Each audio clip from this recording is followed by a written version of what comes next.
جیسا عرض کیا کہ اہم ترین مناسبت ایک ہفتہ گزشتہ شہادت امام حسن مجتبیٰ علیہ الصلاۃ والسلام ہے۔ امام مجتبیٰ علیہ الصلاۃ والسلام کا نام آتے ہی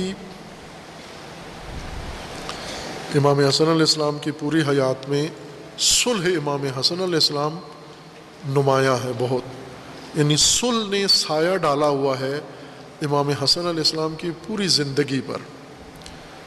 چونکہ جو ہی تصور آتا ہے جیسے امام حسین علیہ السلام کربلا، کہ کربلا کا ایسا سایہ ہے کہ امام حسین علیہ السلام کی زندگی کربلا کے علاوہ جو حصہ ہے وہ نہ تاریخ میں نمایاں ہے، نہ تحقیق میں نمایاں ہے، اور نہ ہی تبلیغ میں نمایاں ہے۔ وہ حصہ کربلا کے علاوہ جو بڑا حصہ زندگی کا ہے وہ بالکل مسکوت ہے، خاموشی ہے، اس کے بارے میں آگاہی نہیں ہے۔ اسی طرح امام حسن علیہ السلام کی حیات کے بارے میں صلح کے علاوہ باقی حصہ زندگی کا وہ زیادہ نمایاں نہیں ہے۔ کتابوں میں ہے لیکن ان کتابوں کا چرچا، ان کتابوں کا مطالعہ، ان کتابوں کی تحقیق نہیں ہو رہی ہے۔ چونکہ صلح ہی ایک بہت اہم رویداد ہے، کربلا کی جنگ، امام حسین کی جنگ اور امام حسن کی صلح، یہ دونوں اپنی نوعیت میں بہت اہم تاریخی دونوں واقعات ہیں جنہوں نے تاریخ کا رخ بدلا ہے، جن سے تاریخ کا دھارا بنا ہے، تاریخ کا ایک نیا باب کھلا ہے یہاں سے۔ اور عموماً صلح کے بارے میں بہت کنفیوژن پائی جاتی ہے کہ صلح امام حسن علیہ السلام نے کیوں کی۔ مختلف محققین ہیں، انہوں نے کتابیں لکھی ہیں، شیعہ محققین ہیں، سنی محققین ہیں، انہوں نے کتابیں لکھی ہیں۔ ایک بہت ہی اچھی کتاب اہل سنت کے محقق ظہور احمد فیضی صاحب ہیں، قاری ظہور احمد فیضی صاحب، بہت ہی اعلیٰ درجے کی محققانہ کتاب انہوں نے لکھی ہے، سب کے لیے، شیعہ سنی سب کے لیے مفید ہے۔ اور چونکہ انہوں نے صرف اہل سنت کے منابع اور اہل سنت کی کتابوں سے یہ تحقیق اپنی پیش کی ہے، جس میں کسی شیعہ تاریخ کا، شیعہ تحقیق کا، شیعہ کتاب کا کوئی حوالہ موجود نہیں ہے۔ خوب اس لحاظ سے ظاہر ہے کہ مکمل جامع ہم اس طرح نہیں کہہ سکتے چونکہ یہ کمی ہے، لیکن جو کام انہوں نے کیا ہے وہ بہت ہی عالی شان کام ہے۔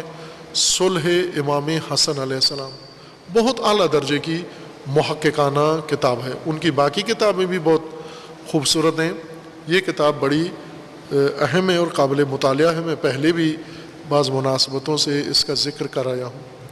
اسی طرح دیگر محققین ہیں جنہوں نے اس موضوع پر کتابیں لکھی ہیں۔ شیخ رازی آل یاسین، جن کی کتاب کا ترجمہ رہبر معظم نے صلح امام حسن علیہ السلام کے نام سے کیا ہے۔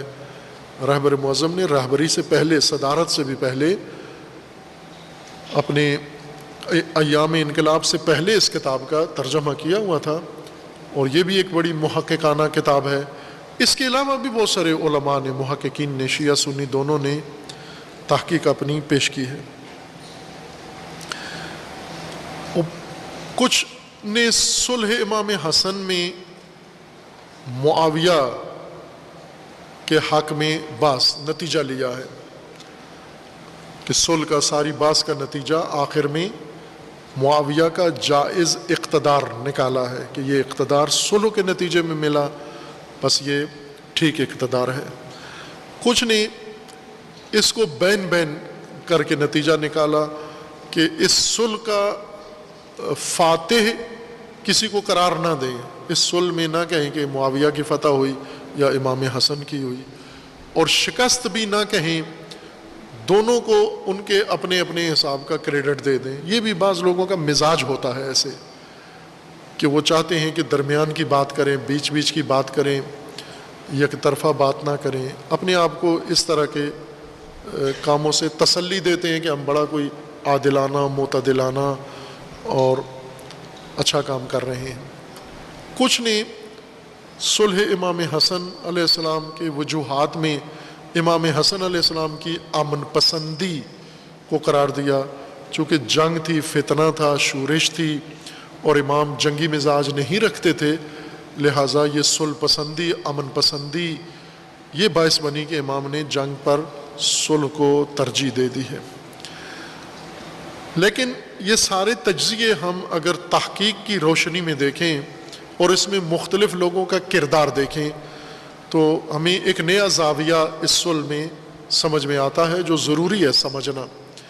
اس کی طرف پہلے مختلف عناوین سے ہم نے گفتگو کی ہے، اس میں ایک اہم کردار امام حسن علیہ السلام نے صلح کا بنیادی عامل اہل کوفہ کو قرار دیا کہ ان کی وجہ سے صلح کرنی پڑی مجھے۔ اہل کوفہ، کوفی تاریخ بھر میں بڑے اہم موضوع رہے ہیں تاریخ اسلام میں۔ تاریخ اسلام میں مکہ سے اسلام کا آغاز ہوا، مدینہ میں اسلامی نظام تشکیل پایا، اور مکہ اور مدینہ جتنی ہی اہمیت کوفہ نے بھی اختیار کی۔ اس کی وجہ یہ تھی کہ خلیفہ دوم نے جب فتوحات کا آغاز کیا اور روم اور ایران دونوں کی طرف چڑھائی شروع کی تو عراق کی سرزمین جو اس وقت آدھی ایران کے پاس تھی اور کچھ حصہ اس کا روم کے پاس تھا، ان دونوں سپر پاور اور سلطنتوں کے سنگم میں کوفہ بنتا تھا۔ عراق کا یہ شہر ایک تو جغرافیائی لحاظ سے ایسا شہر تھا کہ جس میں سہولتیں زیادہ ہیں، پانی کے کنارے ہے، دریا سدا بہار اس میں بہتا ہے، فرات، اور سرسبز ہے، باغات ہیں، اس میں غلات ہیں، کھیت ہیں، اس طرح نہیں ہے جس طرح باقی عرب سرزمین ہے۔ عراق پورا سرسبز ہے، بہت کم حصہ عراق کا ایسا ہے جو بیابان ہے، زیادہ تر حصہ عراق کا آباد علاقہ ہے، اور یہ سارا عراق ہی کوفہ تھا۔ بصرہ اور کوفہ میں عراق تقسیم ہوا تھا، دو ریاستیں تھیں یا دو صوبے تھے، ایک بصرہ اور ایک کوفہ، اور باقی سارا عراق اسی میں شمار ہوتا تھا۔ کوفہ کو انہوں نے چھونی بنایا، خلیفہ دوم نے فوجی چھونی بنایا تاکہ ایران اور روم دونوں کے ساتھ مقابلہ کر سکے، فتوحات کا تحفظ کیا جا سکے، اسلامی سرحدوں کا دفاع کیا جا سکے، اور جغرافیائی خصوصیات کی وجہ سے یہ شہر بہت جلدی آباد ہوا۔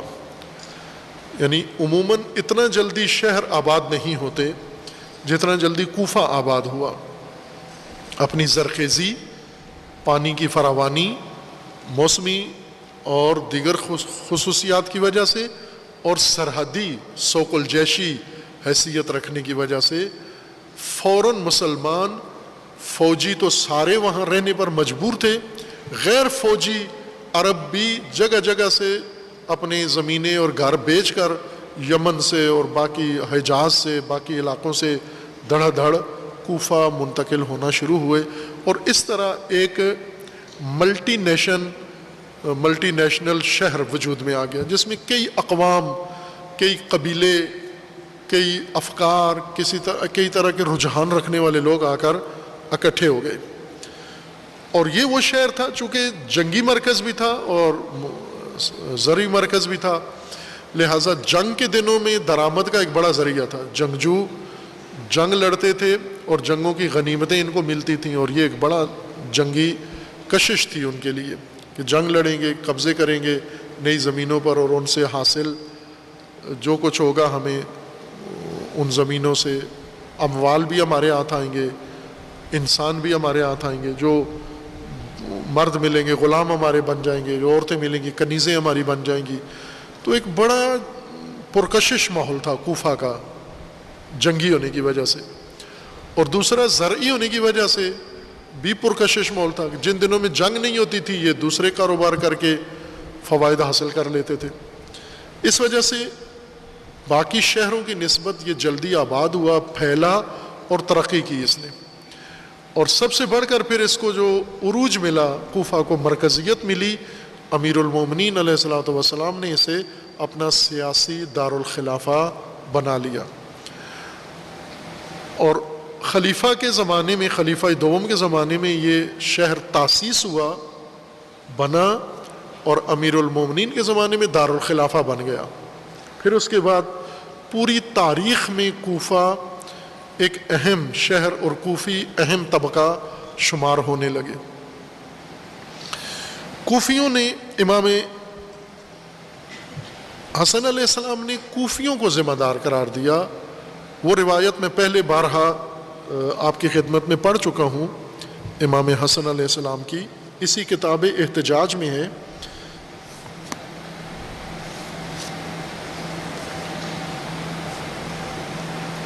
اس کتاب میں امام حسن مجتبیٰ علیہ السلام اپنی صلح کے بارے میں خود فرماتے ہیں کہ میں نے کیوں صلح کی۔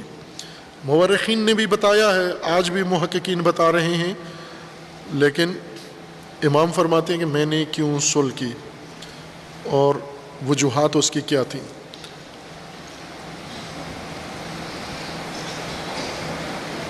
اس کی وجہ یہ تھی، خلاصہ یہ ہے، امام جو اصل بنیادی وجہ صلح کی، چونکہ جنگ کر رہے تھے امام، اور جنگ کے لیے امام نے 16,000 کا لشکر تشکیل دیا، 16,000 جنگجو امام نے تیار کیے، اور یہ عبید اللہ ابن عباس کی سالاری میں، سربراہی میں معاویہ کے مقابلے میں بھیجے کہ آپ جا کر وہاں فرنٹ لائن پر پڑاؤ ڈالو، مورچے بناؤ، باقی ماندہ فوج امام نے فرمایا میں خود کوفہ سے اکٹھی کر کے آپ سے آ ملوں گا، اور پھر ہم باقاعدہ جنگ کریں گے، اور جنگ صفین کا وہ مرحلہ جو ادھورا رہ گیا ہے اسے ہم تکمیل کریں گے۔ لیکن اب اس بیچ میں بہت سارے حادثات پیش آئے۔ امام علیہ السلام نے خود یہ بیان فرمایا ہے، یہ روایت نمبر 158 ہے، احتجاج جلد دوم، ایک جلدی بھی ہے اور 2 جلدی بھی ہے۔ احتجاجات امام حسن علیہ السلام میں 2 جلدی کتاب میں سے یہ حدیث نمبر 158 ہے۔ اس میں وَعَنْ زید بن وہب الجہنی، زید بن وہب جوہنی یہ راوی ہے، اس نے روایت نقل کی ہے، قال لما طعن الحسن بن علی بالمدائن، امام حسن بن علی کو طعنہ دیا گیا مدائن میں، اتیتہ وہو متوجع، اور اس وقت بہت تکلیف میں تھے امام، چونکہ امام پر حملہ کیا گیا، زخمی کر دیا گیا، اپنی لشکر نے حملہ کیا، شامیوں نے نہیں کیا، کوفیوں نے امام کے خیمے پر حملہ کر دیا، نیزہ مارا جو جس سے امام کی پشت، کوہلا یا ران، یہ روایات میں الفاظ ہیں، زخمی ہو گئے اور بہت شدید زخم آیا۔ امام کو چند بندے اٹھا کر خیمے سے باہر لے جا کر محفوظ مقام پر پہنچایا، اور پھر امام مدائن چلے گئے۔ اور راوی کہتا ہے میں مدائن میں امام کی خدمت میں حاضر ہوا، امام حسن علیہ السلام کے، فقلت ما ترى یا ابن رسول اللہ فإن الناس متحیرون، لوگ بہت پریشان ہیں، حیران ہیں، کیا کرنا ہے، ابھی فیصلہ کیا کرنا ہے، آپ بھی زخمی ہو گئے ہیں اور حالات بھی اس طرح کے ہیں، لوگوں میں تشویش، کنفیوژن آ گئی ہے، افراتفری، ٹوٹ پھوٹ ہو چکی ہے، تو اب کیا فرماتے ہیں؟ فقال ارا واللہ ان معاویہ خیر لی من ہؤلاء، کہ اب میرے سامنے 2 راستے ہیں، ایک طرف دشمن اور ایک طرف دوست، دشمن معاویہ ہے اور دوست یہ کوفی ہیں، لیکن ان کوفیوں سے مجھے اس دشمن کے رائے حل میں یا دشمن کی تجویز میں مجھے بہتری لگ رہی ہے۔ یزعمون انہم لی شیعۃ، یہ جو گمان کرتے ہیں کہ یہ میرے شیعہ ہیں، ان کی تدبیر اور ان کے نقشے سے مجھے وہ بہتر لگ رہا ہے۔ یہ کیا چاہتے ہیں؟ ابتغوا قتلی، یہ میرا قتل چاہتے ہیں، یہ کوفی، وانتبہوا ثقلی واخذوا مالی، یہ در حقیقت چاہتے یہ ہیں کہ مجھے قتل کر دیں، میرے قتل کا معاوضہ معاویہ سے لے لیں، دشمن سے لے لیں، اور میرا مال بھی یہ لے لیں، واللہ لئن آخذ من معاویہ عہدا احقن بہ دمی وآمن بہ فی اہلی خیر من ان یقتلونی فیضیع اہل بیتی واہلی واللہ لو قاتلت معاویۃ لأخذوا بعنقی حتی یدفعونی الیہ سلما.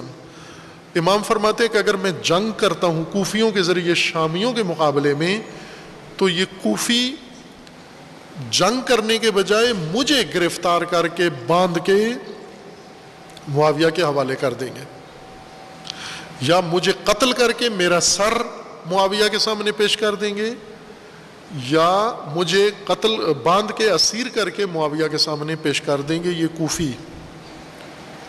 اس لیے میں یہ چاہ رہا ہوں کہ اگر جنگ ہو تو یہ نتیجہ ہوگا کہ یہ میری جنگ امام فرما رہے ہیں کہ شامیوں سے نہیں ہوگی، یہ کوفی میرے خلاف اٹھ کھڑے ہوں گے، اور جب کوفی میرے خلاف اٹھ کھڑے ہوں گے تو یہ انجام کریں گے، میرا پکڑ کے مجھے اسیر کر کے معاویہ کے سامنے پیش کر دیں گے. اور ظاہر معاویہ پھر اسیر کے ساتھ کیا حشر کرتا ہے یہ سب جانتے ہیں، یزید نے جو اس کے بیٹے نے کیا وہی اس نے کرنا تھا. فواللہ لئن اسالمہ وانا عزیز خیر من ان یقتلنی وانا اسیر. اسارت میں معاویہ کے ہاتھوں مرنے سے بہتر ہے کہ میں صلح کر لوں اور یہ موقع کوفیوں کو نہ دوں اور شامیوں کو بھی نہ دوں کہ وہ یہ کام نہ کر سکیں. فیکون صبتاً علی بنی ہاشم الی آخر الدہر. اگر یہ جو سوچ رہے ہیں کوفی اگر یہ کامیاب ہو گئے تو یہ بنی ہاشم پر قیامت تک ایک داغ دھبا پڑ جائے گا. وَلَمُعَاوِيَةُ لَا يَزَالُ يَمُنُّ بِهَا وَإِقَبُهُ عَلَى الْحَيِّ مِنَّا وَالْمَيِّتِ. اگر یہ مجھے اسیر کر کے معاویہ کے حوالے کر دیں، معاویہ دو کام کر سکتا ہے، یا مجھے اسارت میں قتل کرے گا یا پھر مجھے بخش چھوڑ دے گا، معاف کر دے گا. تو معاویہ کی قید سے معاف ہو کر میں زندگی گزاروں یہ ننگ و عار ہے میرے لیے کہ میں معاویہ کا آزاد کردہ ہوں، چونکہ معاویہ خود ہمارا طلقاء ہے. معاویہ اور اس کا خاندان طلقاء میں سے ہیں. طلقاء یعنی وہ لوگ جن کو رسول اللہ نے سزا معاف کر دی، جرم معاف نہیں کیا، سزا معاف کر دی، یہ طلقاء میں سے ہیں ہمارے. لیکن آج اگر امام حسن اس طرح سے کوفی ان کے حوالے کر دیں تو الٹ ہو جائے گا، امام حسن طلیق ہو جائیں گے، یعنی آزاد کردہ اسیر، وہ اسیر جو معاویہ نے آزاد کیا اور مثلاً یہ کہہ سکتا تھا جاؤ میں نے جان بخش دی، اب یہ جو زندگی ہے تمہاری میرے رہین منت ہے. اور امام یہ نہیں چاہتے تھے کہ میں اس طرح کی ذلت قبول کروں. قال وما اصنع یا اخا جوہینہ انی.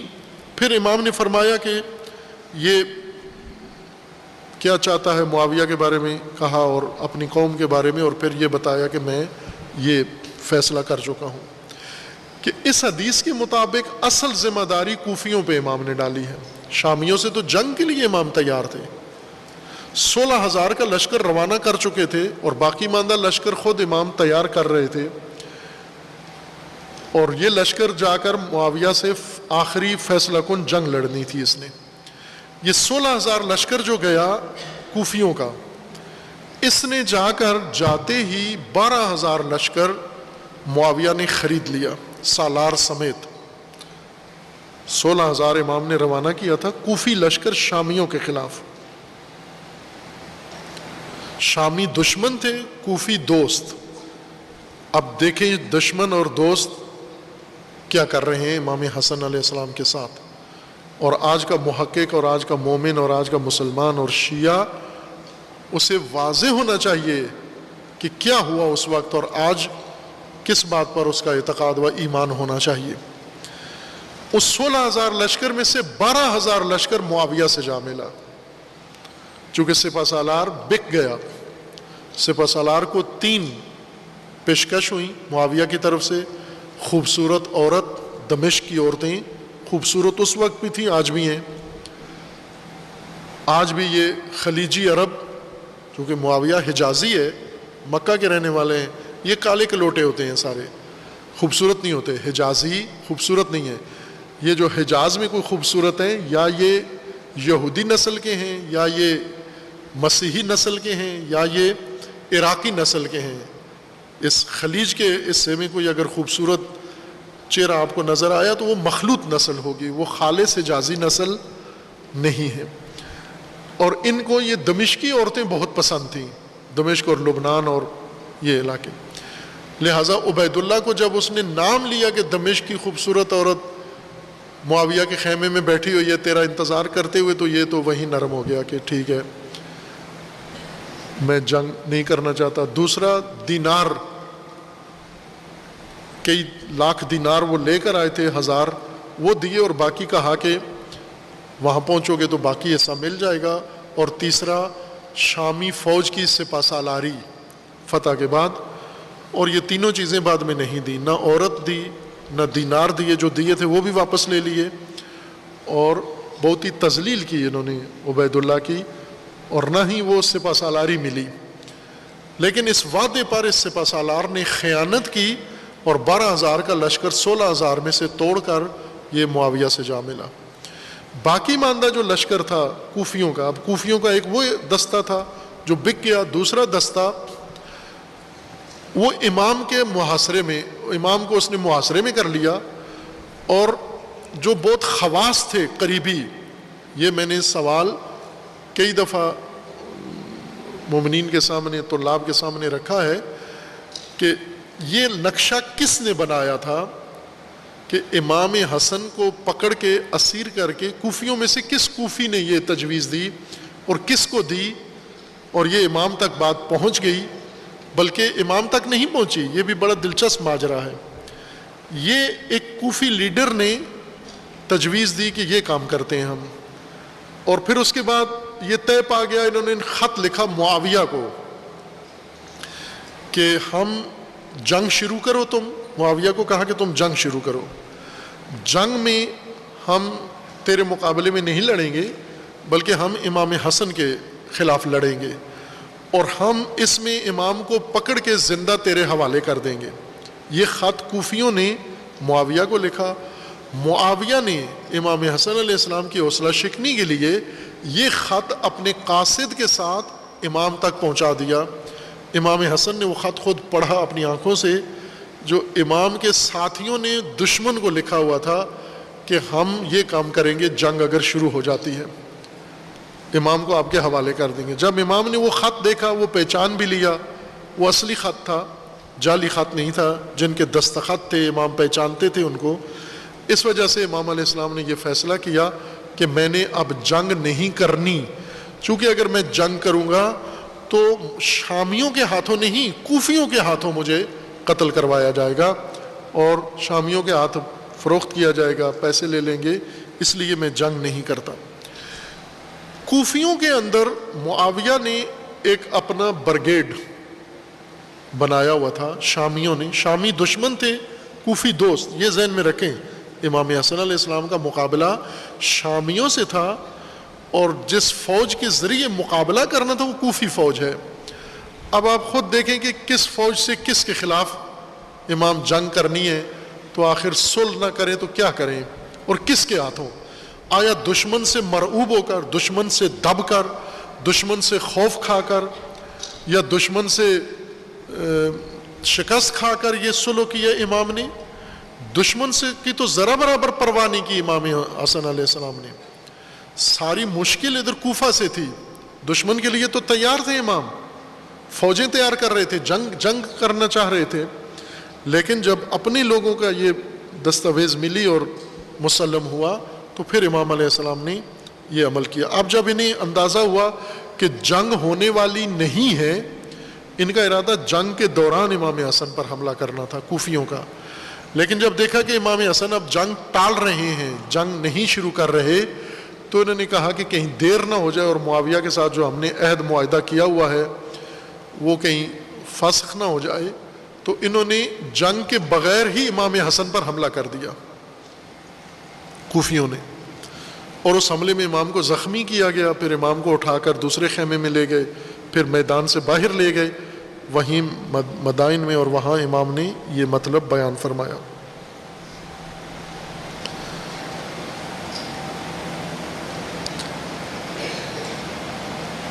اب یہاں سے آسانی سے ایک انسان فیصلہ کر لے گا کہ امام حسن علیہ السلام نے صلح کیوں کی، کن حالات میں، اور امام حسین علیہ السلام نے جنگ کی کن حالات میں۔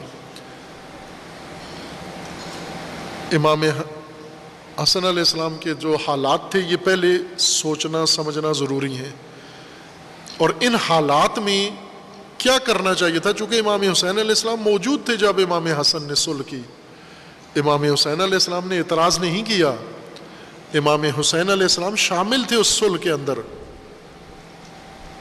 امام نہیں تھے لیکن ایک اہم حیثیت کے ساتھ امام علیہ السلام امام حسن علیہ السلام کے ساتھ تھے، مشاورت کرتے تھے، ان کے جانشین تھے، ان کے وصی تھے، لہٰذا وصی کے طور پر امام حسن علیہ السلام کے ساتھ تھے۔ یوں نہیں تھا کہ امام حسن صلح کر رہے تھے اور امام حسین کہیں اور بیٹھ کر جنگی تیاریاں کر رہے تھے، یا نعوذ باللہ بھائی کی مخالفت کرنا چاہ رہے تھے، ایسا نہیں تھا۔ وہی کام جو امام حسن علیہ السلام نے کیا، امام حسین علیہ السلام کی رضا تھی اس کے اندر کہ ٹھیک کام ہے یہ، چونکہ حالات ایسے تھے۔ ان حالات میں اب اگر جنگ ہوتی ہے کہ جب کوفیوں کا یہ نقشہ ہے، کوفیوں کی یہ حالت ہے، یہ حالت کوفیوں کی بنی کیسے ہے؟ کوفیوں کے اندر معاویہ نے اپنا ایک برگیڈ پورا روانہ کیا، شام سے نہیں، کوفہ سے ہی۔ وہ معاویہ کا برگیڈ، بنو امیہ کا برگیڈ کوفہ سے ہی بنایا گیا، اور یہ برگیڈ کوفہ میں امام حسن علیہ السلام کی فوج کے اندر داخل ہوا۔ اندر داخل ہو کر اس برگیڈ نے وہ کام کیا جو آخر کار نتیجہ اس کا یہ نکلا، امام کو صلح کرنا پڑی۔ آج بھی اصطلاح ہے، اس زمانے میں یہ اصطلاح نہیں تھی، آج اس کی باقاعدہ اصطلاح موجود قائم ہو چکی ہے، اور وہ ہے ففتھ کالم، پانچواں برگیڈ، ستون پنجم، پانچواں کالم، پانچواں ستون، ففتھ کالم یا پانچواں برگیڈ اس کو کہا جاتا ہے۔ یہ اصل میں اصطلاح جنگ عظیم کے زمانے کی ہے کہ جب جرمنی کے خلاف باقی ممالک جنگ کر رہے تھے تو وہاں پر یہ اصطلاح قائم ہوئی۔ اس اصطلاح کا مطلب یہ تھا کہ فوج کو پہلے 4 دستوں میں تقسیم کرتے تھے، فوج کے جنگی 4 دستے بنائے جاتے تھے۔ یہ 4 دستے، ایک فرنٹ لائن پہ پیادہ فوج ہوتی تھی، ایک بختر بند فوج ہوتی تھی، ایک ستون پیدل فوج کا، ایک ستون بختر بند فوج کا ہوتا تھا، ایک ستون پیچھے توپ خانہ ہوتا تھا جو ان کو آگے بڑھنے والی فوج کو کوریج دیتے تھے اور دشمن کے اوپر گولہ باری کرتے تھے۔ یہ ان کے ستون تھے، اور ایک پیچھے سپلائی کا ستون ہوتا تھا، ایک طبقہ جنہوں نے ان کو گولہ بارود یا اسلحہ پہنچانا ہے۔ یہ 4 ستون فوج کے بنائے جاتے تھے۔ انفینٹری آگے جنہوں نے آگے بڑھنا ہے، توپ خانہ اور اس بختر بند لشکر جو گاڑیوں میں یا گھوڑوں میں ہوتا تھا، اور ایک پیچھے سپلائی پر ہوتا تھا۔ جب ایک محاذ پر جرمنی کے مقابلے میں ایک جنرل کو دیکھا گیا کہ اس کی فوج کے 4 ستون جنگ میں حصہ نہیں لے رہے، زیرن اسپینش جرنیل تھا، یہ اسپین کا اور متفقین میں سے تھا، یہ جو اصطلاح تھی اس وقت جنگ عظیم کے زمانے میں۔ تو اس کی فوج کے 4 ستون ریسٹ کر رہے ہیں، پیچھے جنگ جاری ہے، محاذ جنگ میں نہ اس کی پیادہ فوج آگے بڑھ رہی ہے، نہ اس کی بختر بند دستہ آگے بڑھ رہا ہے، نہ اس کا توپ خانہ آگے بڑھ رہا ہے، نہ اس کے سپلائی والے جو لاجسٹک مدد دیتے ہیں۔ یہ 4 ستون، 4 دستے، 4 برگیڈ یہ جنگ میں کوئی فعال ایکٹیو رول ادا نہیں کر رہے۔ تو ایسے میں اس کے مشاورین نے اس جرنیل سے پوچھا کہ جرمن فوج اب شہر پہ قبضہ کرنے والی ہے یا وہ تیاریاں مکمل کر چکے ہیں، اور ہماری فوج کے 4 ستون وہ ریسٹ پر ہیں تو آپ جنگ کرنے کا ارادہ نہیں ہے؟ تو اس نے کہا کہ ہے، جنگ کروں گا میں. تو کہا کہ یہ تو پھر فوج کو حرکت میں لاؤ. تو اس نے کہا کہ نہیں، ان کے ذریعے جنگ نہیں کروں گا، یعنی یہ 4 ستون، 4 دستے، 4 برگیڈ جو فوج کے ہیں ان سے نہیں کروں گا. تو اس نے پوچھا پھر کس سے کرو گے؟ تو اس نے کہا کہ 5ویں برگیڈ سے، 5ویں ستون سے، 5th کالم سے. اس نے کہا میری فوج کا ایک 5واں ستون ہے نامرئی. تو انہوں نے کہا وہ کہاں ہے؟ اس نے کہا تم دیکھ نہیں سکتے وہ کہاں ہے، وہ موجود ہے اور آپ دیکھ لینا، انتظار کرو کہ ان 4 کی مداخلت کے بغیر میں یہ محاذ جیت لوں گا اور میری فوج کا 5واں ستون، 5واں دستہ یا 5واں برگیڈ یہ جنگ لڑے گا. اور ایسا ہی ہوا. وہ 5واں برگیڈ کون تھا؟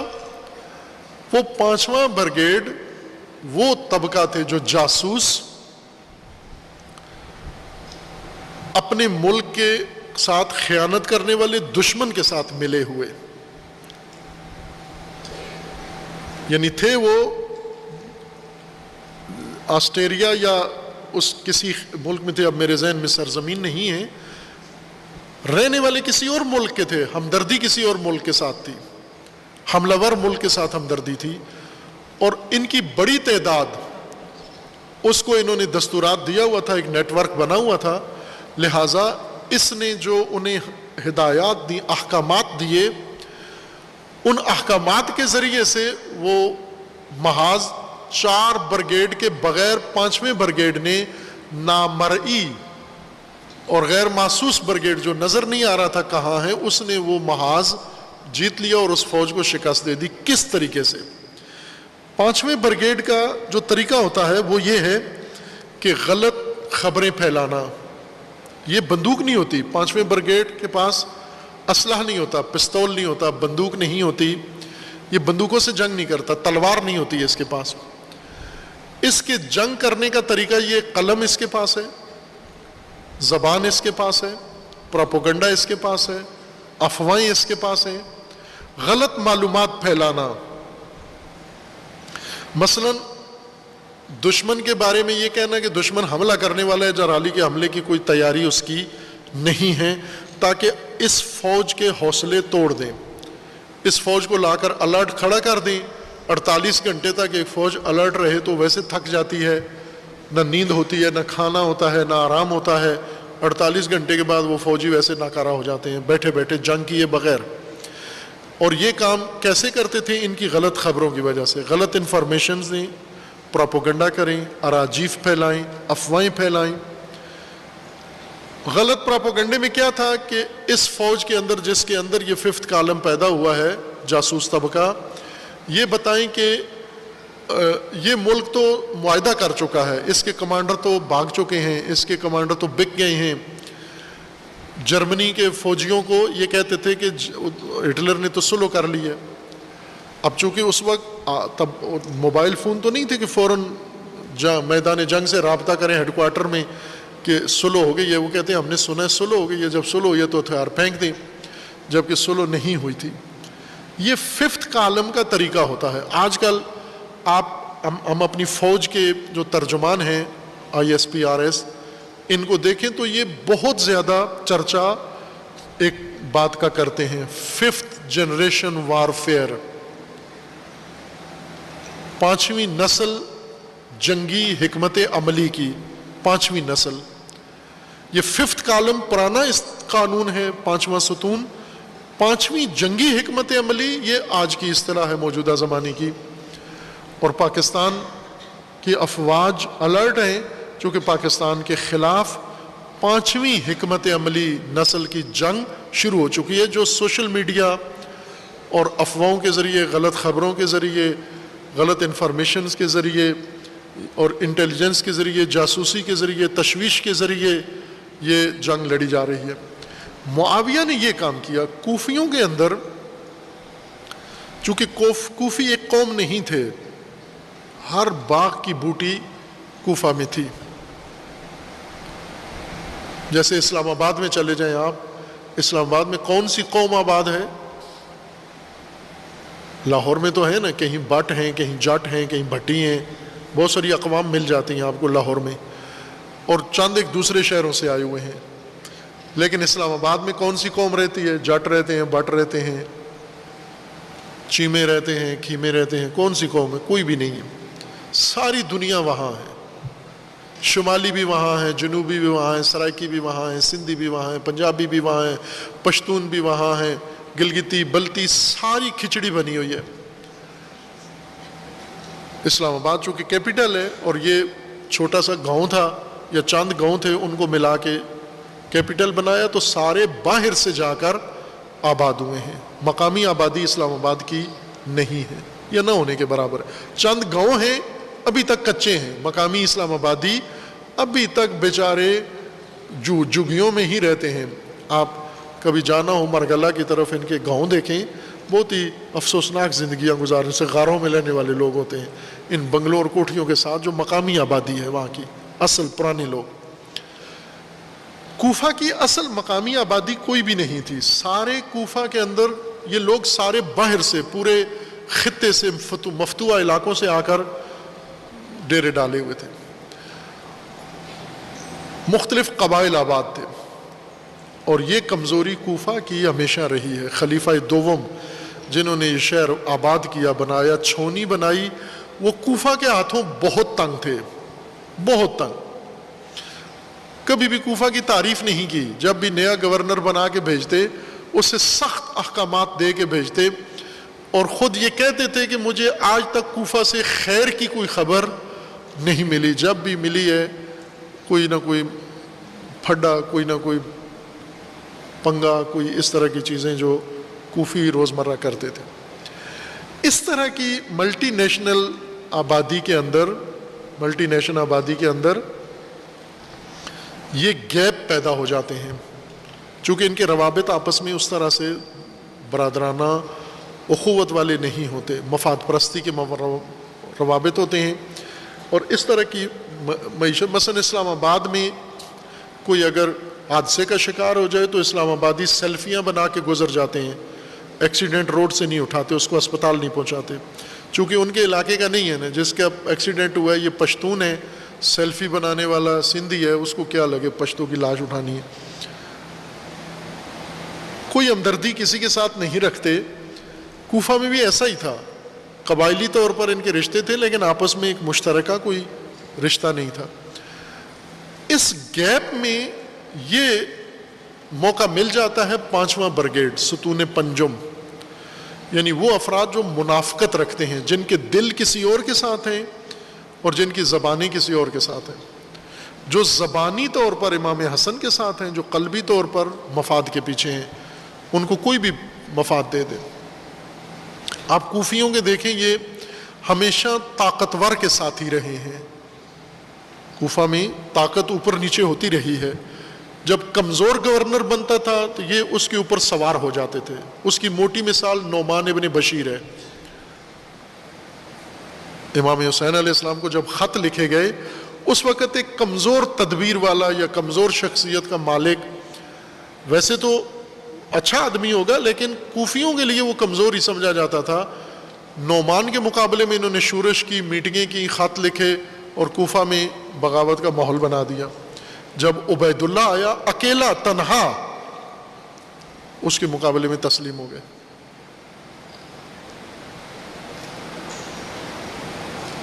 حضرت مسلم کوفہ میں گئے، جب تک حضرت مسلم کی پوزیشن مضبوط تھی، یعنی حالات کا پلڑا حضرت مسلم کے حق میں تھا، یہ کوفی سارے حضرت مسلم کے ساتھ ہو گئے۔ حضرت مسلم نے ان کو کال دی کہ آؤ قیام کرتے ہیں، ہانی ابن عروہ کو آزاد کراتے ہیں عبید اللہ سے۔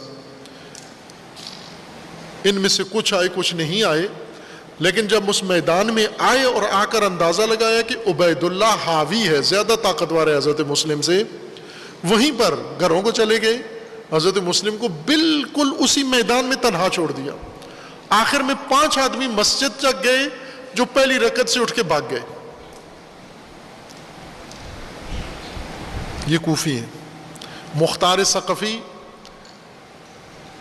یہ جب طاقتور ہوتے تھے سارے کوفی ان کے ساتھ مل جاتے تھے، اور اسی مختار کو آخر کار ان کوفیوں نے تنہا چھوڑ کے مصعب کے ہاتھوں مروا دیا، تنہا۔ کوفہ کا اتنا طاقتور شخص، رہبر ان کا، لیڈر ان کا، ان کی آنکھوں کے سامنے مارا گیا، کوفیوں کے سامنے۔ جو مضبوط ہو یہ اس کے ساتھ ہوتے ہیں۔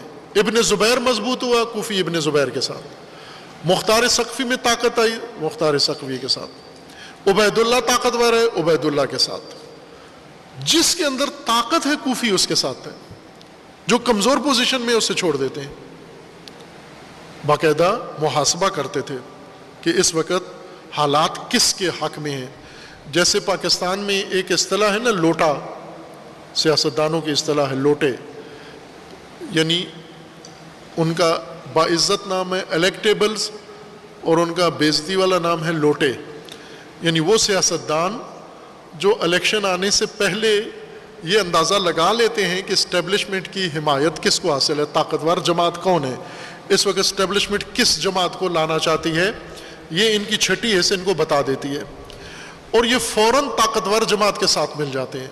لہٰذا دیکھو کہ ایک حکومت میں یہ کسی کابینہ میں بیٹھے ہوتے ہیں، اس کے بعد دوسری حکومت میں کسی اور کے ساتھ ہیں، تیسری حکومت میں کسی اور کے ساتھ بیٹھے ہوتے ہیں، طاقتور کے ساتھ ہیں ہمیشہ۔ اصولی سیاست کرنے والے وہ اپنی جماعت میں ہیں، خواہ وہ جماعت طاقت میں ہو یا نہ ہو، لیکن مفادات کی سیاست کرنے والے وہ ہمیشہ طاقتور کے ساتھ ہیں کہ اس وقت طاقت کس کے پاس ہے۔ کوفی طاقت کے پجاری تھے اور ڈرتے تھے، سخت ڈرتے تھے یہ۔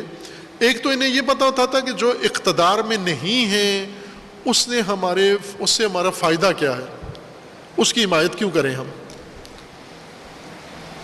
جو اقتدار میں ہے وہ مفید ہے ہمارے لیے، جو اقتدار میں نہیں ہے اس نے ہمیں کیا دینا ہے، صرف جلسے جلوس ریلیاں ہی نکلوائے گا، اور ریلیوں میں کھانا بھی نہیں دے گا چونکہ وہ اقتدار میں نہیں ہے۔ لیکن اگر ایک مقتدر لوگوں کے جلسوں میں جائیں، پروگراموں میں جائیں، تو گھر بھی کھانا باندھ کے لے جائیں۔ اس لیے مفاد پرست کوفی کوفہ میں پیدا ہونے والا رہنے والا نہیں ہے، کوفی ان صفات والا شخص کوفی ہے، اور آپ کو پوری تاریخ میں ملے گا۔ کربلا سے پہلے بھی کوفی ہے، حجاز میں بھی کوفی ہے، بصرہ میں بھی کوفی ہے، خراسان میں بھی کوفی ہے، پاکستان میں بھی کوفی ہے، ہندوستان میں بھی کوفی ہے، ساری دنیا میں کوفی آپ کو ملے گا ان خصوصیات والا۔ نہج البلاغہ میں امیر المومنین علیہ السلام نے اور امام حسین علیہ السلام نے ان کی خصوصیات سب سے بڑھ کر بیان کی ہیں۔ میں وہ خصوصیات آپ کے سامنے گن دیتا ہوں کہ امام حسن علیہ السلام کا لشکر کن لوگوں پر مشتمل تھا، پھر آپ یہ دیکھیں کہ آیا آج اس لشکر میں کوئی فرق پڑا ہے یا آج تک وہی چلا آ رہا ہے۔ ایک کوفیوں کے بارے میں سست عنصر ہیں، سست، ارادے کے سست، فیصلے کے سست، عمل کے سست۔ یہ امیر المومنین کا فرمان ہے نہج البلاغہ میں۔ دنیا زدہ ہے، یہ امیر المومنین کا بھی فرمان ہے۔ امام حسین علیہ السلام بھی فرماتے ہیں کہ کوفی دنیا پرست ہیں، الناس عبید الدنیا، یہ بندگان دنیا، فرزندان دنیا ہیں۔ یہ خیانتکار ہیں کوفی، چونکہ ہر طاقتور کے ساتھ ہیں لہذا خیانتکار ہیں یہ کوفی، خیانت کرتے ہیں۔ 16,000 کا لشکر جا کے معاویہ کو، دشمن کو بیچ دیتے ہیں۔ خود فروش ہیں، آسانی سے بک جاتے ہیں۔ ان کو بیٹھ کے قبیلہ ان کوفیوں کا، یعنی کوفی صفت لوگ، کوفی مزاج لوگ، کوفی کوئی سرزمین سے کوفی نہیں بنتا، صفات سے کوفی بنتا ہے، یہ خود فروش ہیں۔ امام فروش، امام تک اپنا دشمن کے حوالے کرنے سے نہیں ٹلتے۔ یہ امام حسن علیہ السلام نے بیان فرمایا، احتجاج میں موجود ہے، باقاعدہ معاویہ کو خط لکھا کہ ہم اپنا امام، اپنا رہبر آپ کے حوالے کرنے کے لیے تیار ہیں۔ افواہ زدہ، افواہوں پہ بہت زیادہ متاثر ہوتے ہیں، ان کے اندر افواہیں تیزی سے پھیلتی ہیں۔ اب آپ دیکھیں کہ معاویہ نے ستون پنجم کیسے بنایا، کیوں بنایا؟ افواہوں پہ بہت کان دھرتے تھے۔ سوشل میڈیا نہیں تھا اور سوشل میڈیا پہ بیٹھے ہوئے مجتہدین بھی نہیں تھے، لیکن افواہوں پہ خوب کان دھرتے تھے، افواہوں کے پجاری تھے۔ فرصت سوز، انہیں جو فرصتیں اور مواقع ملتے تھے ان سے فائدہ نہیں اٹھاتے تھے، فرصتوں کو جی بھر کے ضائع کرتے تھے،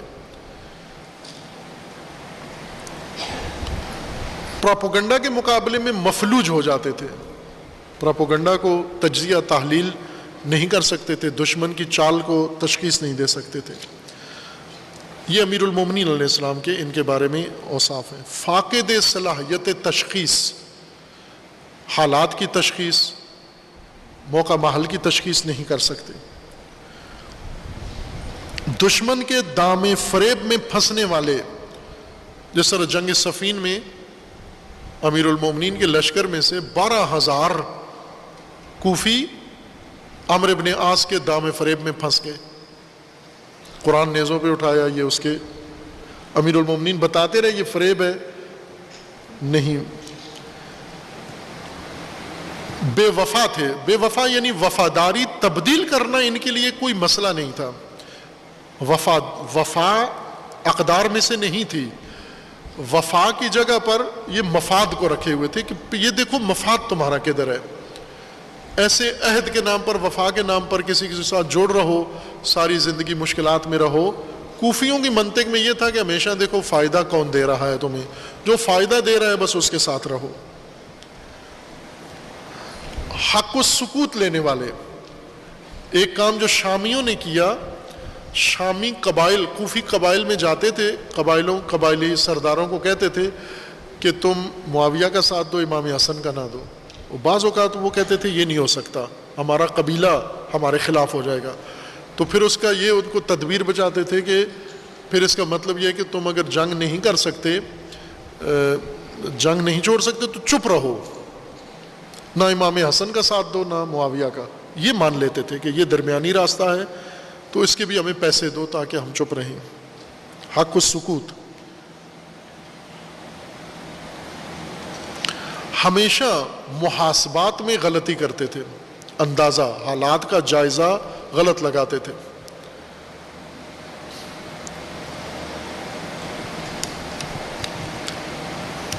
ہوا کے رخ پر چلنے والے، جیسے کہ جدھر کی ہوا ہے، امیر المومنین کا خطبہ بھی ہے ان کے بارے میں کہ وہ لوگ جو ہوا کے دوش پر چلتے ہیں، جدھر سیٹی کوئی بجائے وہاں چل پڑتے ہیں۔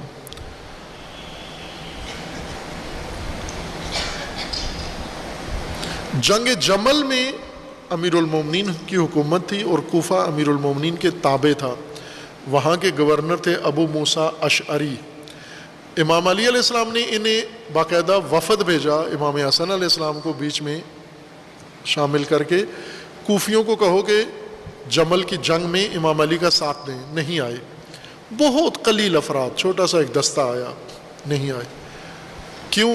اس لیے کہ انہیں احتمال تھا کہ دوسرا لشکر جمل والا وہ زیادہ طاقتور ہے، اس میں ام المومنین ہیں، اس میں بڑے بڑے صحابہ ہیں، اور پیچھے انہیں پتہ تھا ان کی پشت پر معاویہ ہے، تو امیر المومنین کی حکومت کو وہ سمجھتے تھے ڈاواڈول ہے، زیادہ چلنے والی نہیں ہے۔ جب دیکھا کہ امیر المومنین زیادہ مضبوط پوزیشن میں نہیں ہے، جنگ جمل میں نہیں آئے۔ لیکن جنگ صفین میں جب امیر المومنین جمل کو شکست دے کر بہت طاقت حاصل کر لی، جنگ صفین میں سارے کوفی آئے اور تاریخی شرکت کی۔ کوفی جتنے جنگ صفین میں شریک ہوئے اتنے پوری تاریخ میں نہیں تھے، 1.5 لاکھ یا 1,20,000 تک کوفیوں کی تعداد تھی جنگ صفین میں، چونکہ اب امیر المومنین طاقت میں ہیں۔ کمزور والیوں کے لیے سرکشی کرتے تھے، جیسے نعمان ابن بشیر ہے، طاقتور والیوں کے سامنے تسلیم رہتے تھے۔ یہ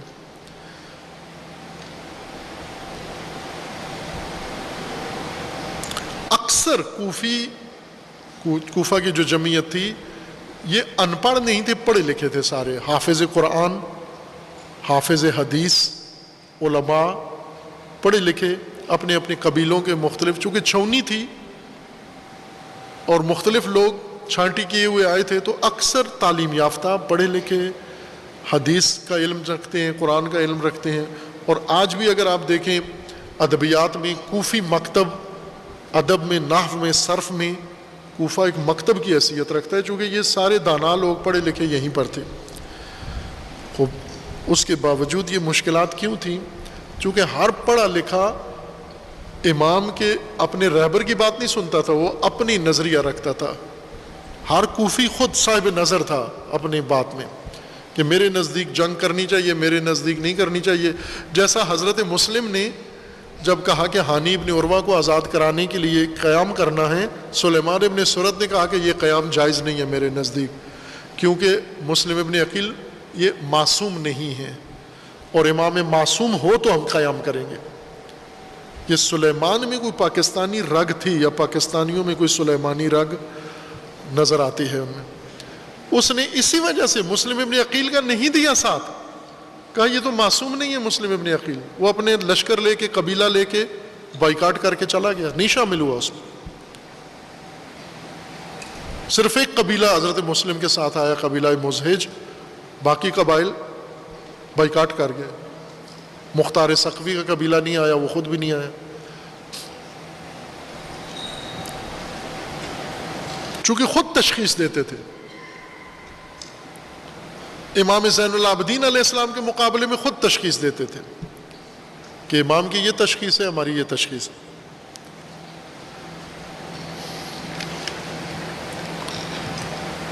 احساساتی اور جذباتی تھے، اس لیے اگر ان کوفیوں کے اندر کوئی بڑا بڑکیلا شعلہ بیان خطیب جاتا، وہ ان کو ابھار دیتا تھا. اس کے شعلہ بیانی کے زد میں آ کر یہ کچھ بھی کر گزرتے تھے، لیکن یہ اثر بڑی تھوڑی دیر تک ہوتا تھا، پھر اس کے بعد دوبارہ ٹھنڈے پڑ جاتے تھے. بنو امیہ کوفہ کو تسخیر کرنے کے لیے ہمیشہ شعلہ بیان خطیب بھیجتے تھے، ہمیشہ. اور امیر المومنین نے بھی کوفیوں کو رام کرنے کے لیے ہمیشہ ایسے خطیبوں کو ہی بھیجا، چونکہ پتہ تھا کہ جو خطیب ان کو بھڑکائے یہ اس کے بھڑکنے میں آ جاتے ہیں. جذباتیت اور احساساتیت تھی ان کے اندر. بے نظمی بہت شدید تھی، ڈسپلن کے قائل نہیں تھے. اپنی مرضی سے آنا، اپنی مرضی سے جانا، اپنی مرضی سے جگہ انتخاب کرنا، اپنی مرضی سے. امیر المومنین نے بھی فرمایا نا کہ میں جب کہتا ہوں جنگ کرو کہتے ہیں گرمی ہے، میں جب کہتا ہوں جنگ کرو کہتے ہیں سردی ہے، میں جب کہتا ہوں اٹھو کہتے ہیں ابھی بیٹھنے کا وقت ہے، جب میں کہتا ہوں بیٹھو کہتے ہیں اٹھنے کا وقت ہے. یعنی بے نظمی شدید تھی. اور خلیفہ دوم کو بھی ان کی بے نظمی سے بہت شکوہ تھا. انہوں نے بعض والی جو بھیجے وہاں پر کہ جا کر ان پر حکومت کرو، ساتھ بتا دیا کہ کوئی ڈسپلن والی فوج میں نہیں تم جا رہے ہو، ایک انتہائی بے نظم فوج میں جا رہے ہو، لہٰذا وہاں سختی کرنا جا کر. قبیلہ پرستی تھی ان کے اندر اور قبائلی فیصلوں پہ جاتے تھے. اب عزیزان یہ کوفی تھے، ان کے اندر یہ صفات تھیں. اس لیے معاویہ نے کوفیوں امام حسین علیہ السلام کے، امام حسن علیہ السلام کے خلاف شامی دستہ جنگی نہیں اتارا، بلکہ شامی جاسوس بھیجے جنہوں نے کوفہ میں ستون پنجم بنایا. 5واں برگیڈ معاویہ کا بنایا. اس برگیڈ نے یہ سارا ماحول بنایا، فوج میں رخنا ڈالا، تتر بتر ہوئے، افواہیں پھیلائیں، پراپوگنڈا کیا، ہر چیز کے بارے میں غلط فہمی، غلط معلومات، فرد کے بارے میں فلاں مر چکا ہے. کوئی اس وقت فوری رابطے کا تو کوئی ذریعہ نہیں تھا. وہ کہتے تھے کہ امام کا جو کمانڈر ہے قیس وہ مر چکا ہے، اس کو مار دیا گیا ہے. تو یہ اور گھبرا جاتے کہ جب قیس مر گئے تو پھر پیچھے کیا رہ گیا، ہم کس لیے زندہ ہوں، بھاگ جاتے تھے. یہ ستون پنجم کا کام تھا. وہ ستون پنجم جو آج پوری دنیا میں اور پاکستان میں بڑا اہم کردار ادا کر رہا ہے. ایک ستون پنجم پاکستان کی جڑوں میں اترا ہوا ہے، ایک ستون پنجم تشیع کی جڑوں میں اترا ہوا ہے. کوفی ستون پنجم پروپیگنڈا کے ذریعے، میڈیا کے ذریعے کردار کشی کر رہا ہے. امام حسن علیہ السلام نے جو صلح کی، اس صلح میں جو شکیں رکھی وہ بھی میں چاہتا تھا بیان کروں، وقت زیادہ ہو گیا ہے. وہ بڑی دلچسپ ہے، کسی وقت مستقل اس کو تجزیہ کروں گا میں. اس میں ایک شق امام علیہ السلام نے یہ رکھی، چونکہ وہ صلح نامہ بعض کتابوں میں مختلف متن کے ساتھ بیان ہوا. ابن عاصم نے اور طرح سے، ابن شہراشوب نے کسی اور طرح سے نقل کیا، اور بلازری نے ایک اور انداز سے نقل کیا، اور مختلف راویوں نے کچھ تھوڑے تصرفات کے ساتھ، اور اہل سنت کی کتابوں میں بعض اس کے بالکل ہی چینج ہوا ہے متن صلح نامے کا، اس کو بھی تحقیق کر کے بیان کرنا انشاءاللہ کریں گے۔ اس صلح نامے میں ایک شق امام نے یہ رکھی تھی کہ معاویہ کو جب اقتدار ملے گا تو اہل بیت کے ساتھ اور شیعوں کے ساتھ دشمنی نہیں کرے گا، فتنے نہیں بنائے گا، کسی بھی جگہ پر کسی شیعہ کے خلاف کوئی، یعنی امام حسن کے پیروکار کے خلاف کوئی فتنہ یا کوئی سکینڈل نہیں بنائے گا، جس پر اس نے عمل نہیں کیا اور کرتا رہا، وہ بہت سارے لوگوں کو قتل کر دیا۔ اسی طرح ایک خصوصی جو امام نے اس شک کے ذریعے سے ان سے کروایا کہ علی علیہ السلام پر اور اہل بیت پر لعن طعن نہیں ہوگی۔ خطبات جمعہ میں لعن طعن، خطبات جمعہ کو استفادہ کرنا اہل بیت کے خلاف، امیر المومنین کے خلاف، یہ بنو امیہ نے شروع کیا ہے۔ عبادت ہے جس میں تقوی کا حکم ہے کہ آپ تقوی کی تلقین کرو، لیکن بنو امیہ خطبہ جمعہ لعن طعن کے لیے استعمال کرتے تھے۔ امام حسن علیہ السلام نے منظور کروائی یہ شک، لکھ کر دی، اور اس نے کہا میں پابندی کروں گا، کی نہیں، اور بعد میں جتنی عرصہ بنو امیہ کا اقتدار رہا، 100 سال تک جمعے کے خطبات میں لعن طعن جاری رہی۔ یہ خطبے جمعے کے جن میں لعن طعن سنتے ہیں آپ، بنو امیہ کا انداز خطبہ گوئی ہے یہ۔ خوب، اس میں ستون پنجم معاویہ نے داخل کیا کوفہ میں، اور امام حسن علیہ السلام کو کوفیوں کے ذریعے پریشان رکھا، اور امام حسن علیہ السلام کو باور کرایا کہ جنگ کی پوزیشن میں نہیں ہے، اور واقعاً ایسے تھا، جنگ کی صورتحال نہیں تھی۔ اب شامی دشمن اور کوفی دوست ہوں، جس کے آج بھی کسی کو یہ اگر صورتحال پیش آ جائے، جس کے شامی دوست ہوں اور کوفی الٹ، شامی دشمن ہوں اور کوفی دوست، جس کو مل جائیں، جس لیڈر کو مل جائیں، جس مجتہد کو مل جائیں، جس عالم کو مل جائیں، جس راہبر کو مل جائیں، کوفی صفت دوست اور شامی صفت دشمن، اس کا کیا حال ہوگا، اس کا انجام کیا ہوگا؟ وہ کیا کرے؟ وہ امام حسن علیہ السلام کی طرح ہوگا۔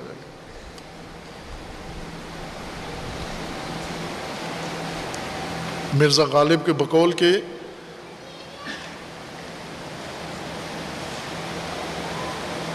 یہ فتنہ آدمی کی خانہ ویرانی کو کیا کم ہے، ہوئے تم دوست جس کے دشمن اس کا آسماں کیوں ہو، ہوئے تم دوست جس کے دشمن اس کا آسماں کیوں ہو۔ تم جس کے دوست ہو گئے ہو، اس کا کوئی اور دشمن نہیں چاہیے، یعنی کوفی جس کے دوست بن جائیں، اس کو کسی دشمن کی ضرورت نہیں ہے۔ امام حسن علیہ السلام کی مشکل، وہ دشمن نہیں تھے، چونکہ ان کو تو سرکوب کرنے کا ارادہ امام کر چکے تھے، انہیں اپنے لیے بڑا محاذ نہیں سمجھتے تھے۔ دشمن کو آسانی سے تسخیر کرنا امام جانتے تھے کہ ان سے عبور کیا جا سکتا ہے، لیکن جن کے کوفی دوستوں، کوفیوں کے ذریعے شامیوں کو شکست دینا، یہ کام دشوار ہو جاتا ہے۔ عزیزان، وہ چیز جو امامت کے لیے تکلیف دہ ہے، وہ کوفی روش، کوفی انداز، کوفی حالات، کوفی سوچ اور کوفی دوستی ہے۔ یہ کسی بھی زمانے میں وجود میں آ سکتی ہے، لیکن جس زمانے میں کربلائی حالات پیدا ہو جائیں، اس زمانے میں حالات بدل جاتے ہیں۔ امام حسین علیہ السلام کے ساتھ نہیں آئے، ساتھ کسی نے نہیں دیا، نہ حجازی نے، نہ کوفی نے، نہ بصری نے، نہ شامی نے۔ امام نے قیام کیا۔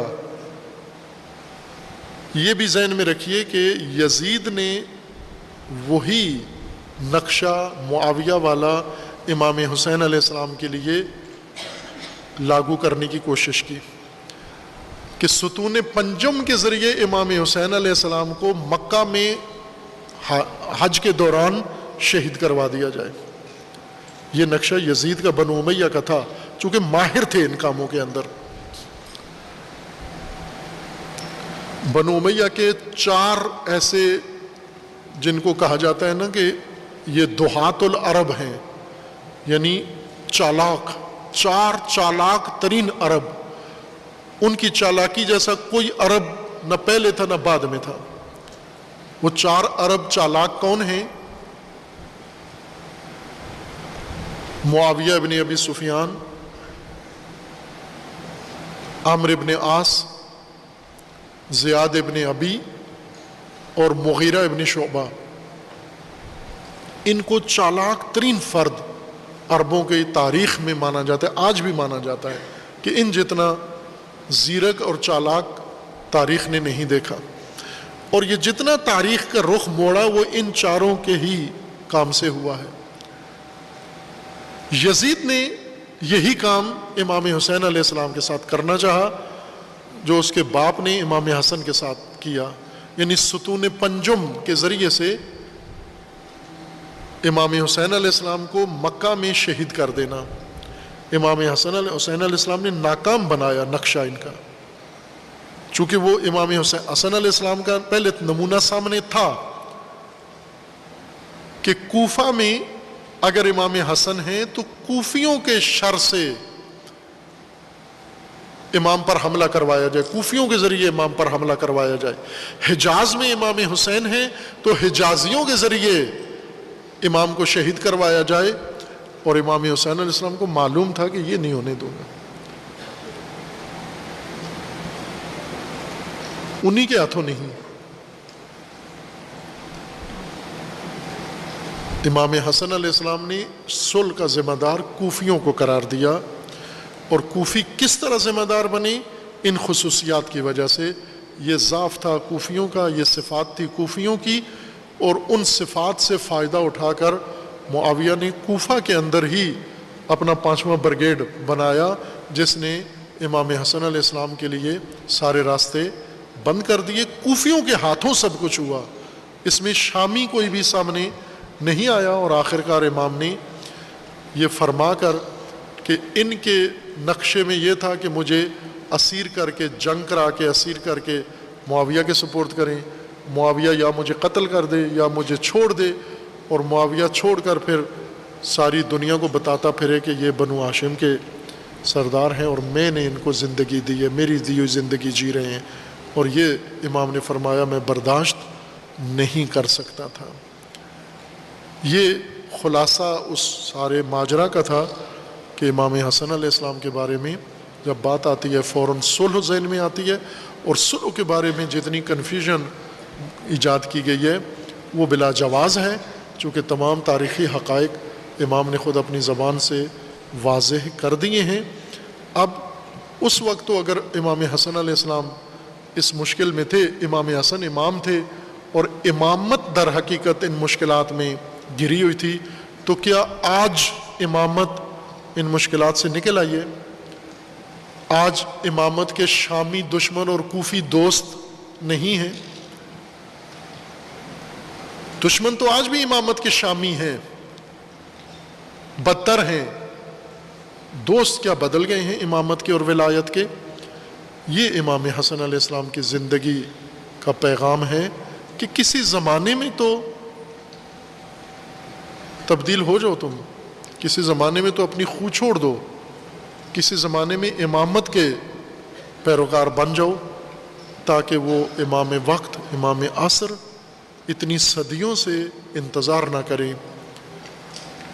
اگر ان کو یقین ہو جائے کہ زمین پر رہنے والے، جس طرح امام رضا علیہ السلام نے فرمایا کہ شیعہ نہیں ہو تم، اور حقیقت محض ہے کہ اگر زمین پر 72 شیعہ ہوں تو امام قیام کر دیتا ہے، اگر 72 شیعہ بھی نہ ہوں تو پھر مشکل بڑھ جاتی ہے۔